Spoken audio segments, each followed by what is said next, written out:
Okay, let's unpack this. We have a really thought-provoking stack of sources in front of us today. Yeah, quite a mix. Some articles with specific perspectives and then some pretty impactful research data too. Exactly. So this deep dive, it's all about understanding the roles presented for men in family and society. We'll be digging into how family structures are linked to outcomes according to this data.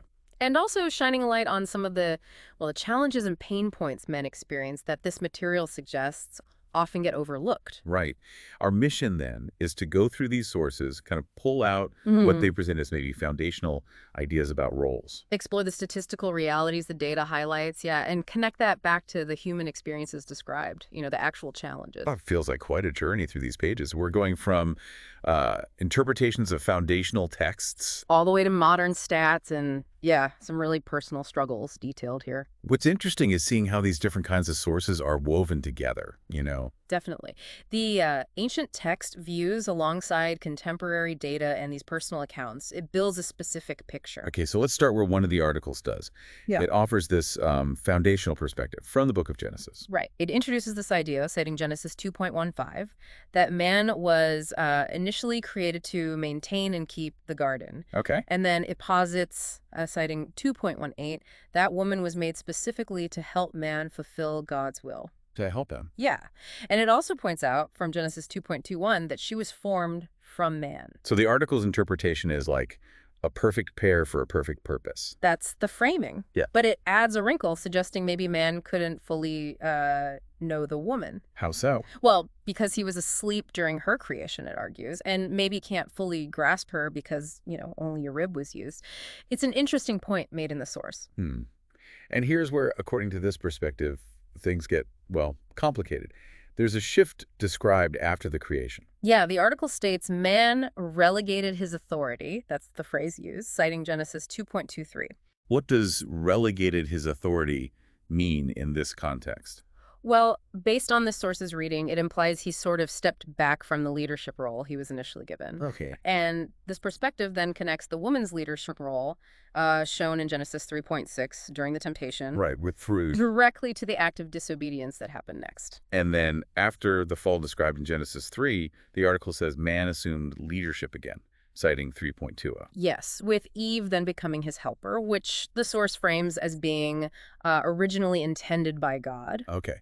So from that interpretation, the source pulls out some, what does it call them? Important facts. That's right.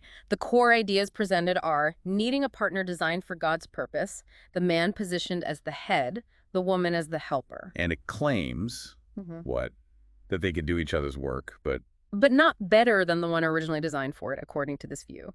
And the key point made is that if this dynamic changes, the family suffers. So that's one perspective laid out in the source material, focused on what it describes as these original intended roles and the supposed consequences of changing them. Exactly. A foundational view from one part of the material. Right. Now, building on that idea of family structure having an impact, let's shift gears completely. Let's look at the modern data presented. Yeah, the U.S. data connecting family structure to societal outcomes. This part moves us from, theological interpretation to statistical correlation. Right. It presents data linking different family setups to the risk of, well, incarceration and delinquency. And the numbers, they show a pretty clear hierarchy, according to this data. Okay, so an intact two-parent home, that's the baseline, lowest risk. That's presented as the baseline, yes. Yeah. Then you have single-father homes. The risk there is elevated. How much higher? The data puts it at 1.5 times the baseline risk. Okay, 1.5x. And single mother homes. Higher still among single-parent homes in this data, 1.73 times the baseline risk. So baseline, then single father, then single mother, having the highest risk among single parents based on these figures. That's the hierarchy presented in the data, yes. And that statistic about youth in juvenile custody. Wow.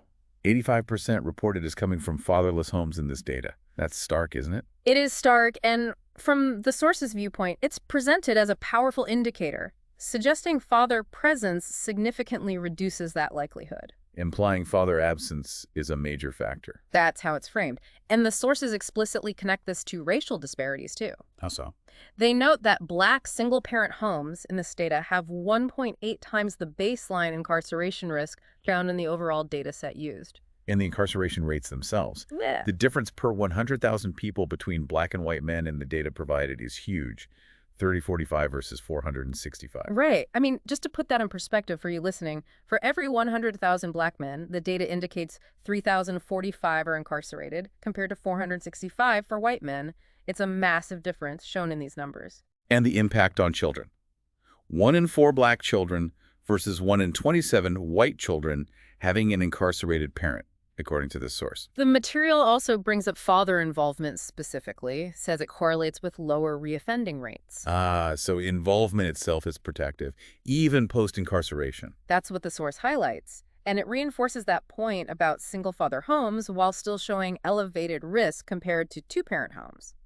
They fare better than single-mother homes in this data. In this specific context of risk outcomes, yes, though both trail the two-parent structure significantly. Now, it's important to note, the sources do acknowledge it's not solely about family structure, right? Oh, absolutely. They state clearly that socioeconomic factors, poverty, school dropout rates, issues with bail systems, racial bias, these all compound the It's risk. complex. Very.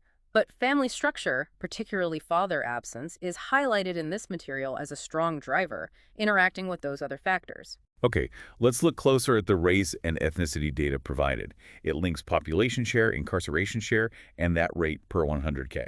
To reported divorce rates and family structures within different communities. And what picture does that paint? Well, according to this data, it suggests communities with higher cited rates of family instability, like higher divorce rates mentioned for black communities. Also show higher rates of criminal justice involvement, arrests, imprisonment. That's the correlation presented. The numbers shown are roughly black individuals, about 14% of the U.S. population, but making up around 32% of the incarcerated population, with that overall rate of 901 per 100K for total incarcerated, not just men. Okay. And white Americans in this data. They fall in between on these metrics, roughly 59-64% of the population, about 31-39% of the incarcerated population. And those rates per 100K vary a bit depending on the specific data set used in the source, like 181 up to 450. And the source uses Asian Americans as a contrasting example. Yes, reported as having very low divorce rates and also the lowest incarceration and arrest stats among the groups listed. And the source links that directly to Prevalent stable family structures. Often two-parent homes, which the source argues acts as a, significant protective factor. The data points. Around 5.6% U.S. POP, about 1.5% incarcerated POP, rate of 210 per 100K. So if we synthesize this whole data section, what's the core takeaway the source is pushing? The argument presented very strongly in these sources is that family structure matters a lot, particularly in predicting these specific outcomes like delinquency and incarceration. And single parent, especially father-absent backgrounds, are shown correlating with substantially increased risk. Yes, and that this pattern interacts with, and maybe even compounds, existing race-related disparities highlighted in the data. That's some heavy data pointing towards systemic patterns presented here. It is. So moving from those broader statistics, the material also dives into the very real individual challenges men face, the pain points it calls them. Right, things that the sources claim are often ignored or dismissed. This brings us into the emotional, the psychological side. They mention this painful reality, a societal denial of men's pain. Yeah, and this belief that if a man shows pain, he's seen as weak. It's described as a real barrier. I can see that. And the pressure. Yeah. The pressure of being the financial backbone is also listed as a major source of pain. Definitely. The source notes that job loss, for instance, can undermine that core identity role. Leading to what? Shame? Identity crises? Exactly. Shame, identity crises, and often withdrawal or disengagement from family or society. And this seems tied to what this sources call the societal neglect of male vulnerability, that whole cultural script of you are a man. Right. Which the source argues makes men far less likely to actually seek help when they're dealing with emotional or psychological distress. So their mental health struggles often go under-discussed, unsupported. Very much so, according to this material. And it lists specific examples of struggles men face that often aren't talked about enough. Like what? Things like the intense pain of family separation, the impact of false accusations, which can be devastating. Yeah. The trauma of parental alienation, where a child is turned against a parent. And just a general lack of support systems that are really geared towards men navigating these issues. These are really powerful often hidden challenges, aren't they? They don't always fit neatly into those macro statistics we just discussed. No, they don't. But the source material doesn't just stop at identifying the problems. It also suggests what might be needed. Right, it proposes ways to maybe reframe and support the role of men. Exactly. It moves into potential solutions, Yeah. calls to action. What kind of actions? Well, policy reforms are mentioned, Mhm. things like encouraging father involvement after divorce, maybe making shared custody the default where appropriate in family law. Okay, policy changes. What else? It also stresses the need for targeted support, like male-focused counseling, support groups specifically designed to help men navigate these complex family and relationship issues. Makes sense. Getting help that feels relevant. And education, too. Outreach in schools, maybe churches, aimed at helping boys and young men develop emotional intelligence and understand responsible fatherhood early on.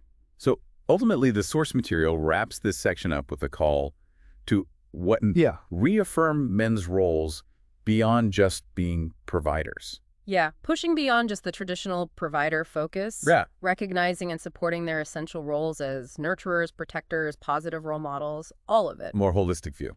Exactly. If you connect it back to everything else presented in the sources, it's really a call for a more complete understanding and, importantly, support for what it means to be a man today, acknowledging both the roles discussed and the struggles faced. Okay, so looking back at this deep dive then, we've really moved through different layers presented in these sources We have, from that one perspective on foundational roles and their implications. to some really compelling, maybe challenging data linking family structure to societal outcomes. And then into those very real, often ignored pain points detailed in the material, the struggles men face navigating roles and expectations. We've tried to pull out the key insights presented.